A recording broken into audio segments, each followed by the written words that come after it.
黑客对台湾网站进行攻击，大陆网络界人士认为这只是网民的一种类型，只不过反映了大陆某种人口的心态，不是全面性的敌视台湾，而大陆的黑客玩家的性质居多。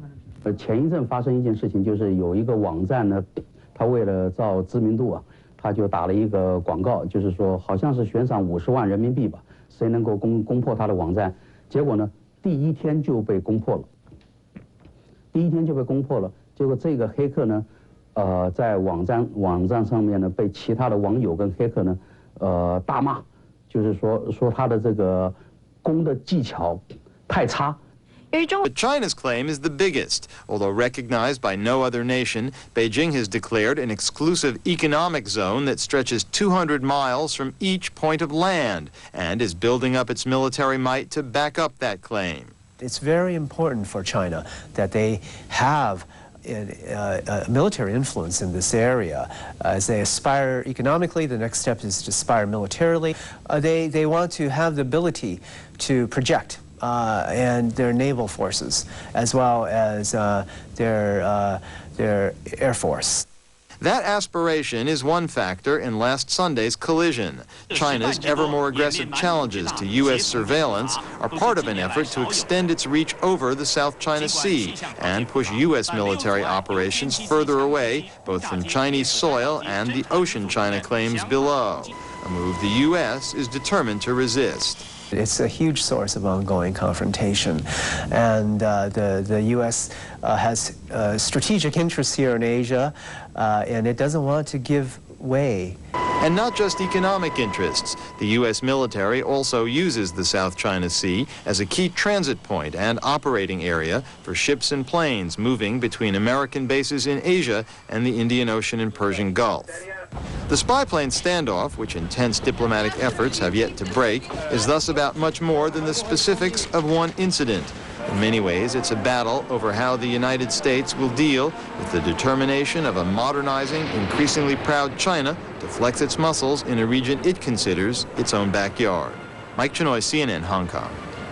Former U.S. President Jimmy Carter telling CNN Chauvinistic behavior.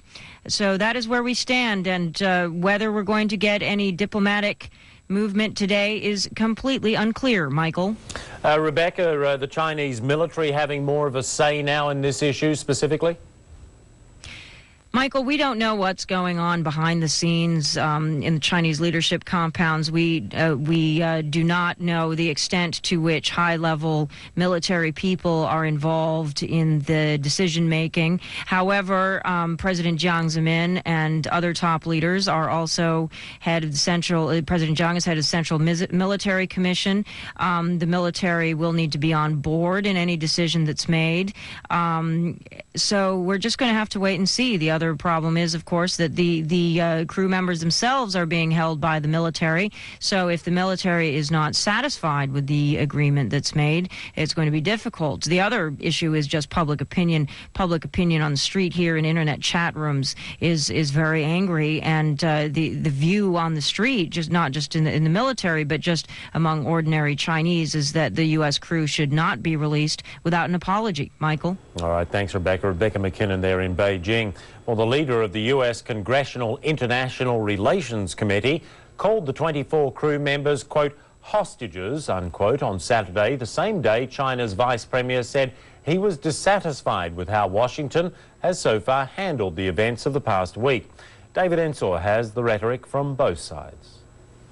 They had to wait until the middle of the night for permission from the Chinese, but the U.S. military and diplomatic delegation finally did get their third visit with the crew members of the damaged surveillance plane, and reported that the crew is in very high spirits and very much appreciates the emails they've been allowed to receive from home.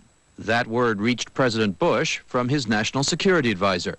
In Beijing, Joseph Prier, the American ambassador, had two more meetings Saturday with officials at the Chinese Foreign Ministry. U.S. officials saying ideas and papers were exchanged as the two governments sought a formula for ending the impasse. White House officials said there was further progress. I think right now, you're trying to get there. You're trying to get to that point. The line between regret and apologize. The line between their explanation and our explanation.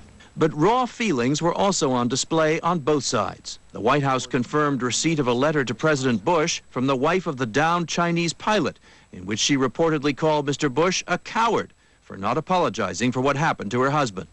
And a senior congressional Republican warned Beijing that American patience will soon begin to wear thin unless the crew is released. I think if we get into the middle of next week and the personnel are still being held, the intensity of this and the danger escalates. State Department officials say, in fact, talks about a face-saving solution for both sides have made progress, that the outlines of a deal, including a joint letter and other steps, are already there.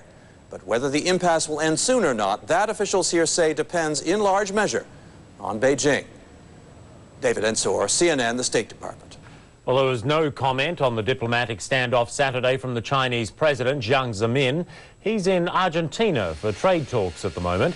The Chinese leader is on a 12-day trip to Latin America. Thursday was the last time he commented publicly on the collision, when he insisted that the United States apologize. Meanwhile, in the centre of Buenos Aires, demonstrators marched for a second day protesting globalization. Their target was not specifically the Chinese president's visit. They were protesting the goals of an international meeting on the future of the American Free Trade Association. 34 trade ministers from North and South America are trying to create a free trade zone from Canada to Chile by 2005. Voters in Peru go to the polls Sunday for presidential elections. Pre-election polls show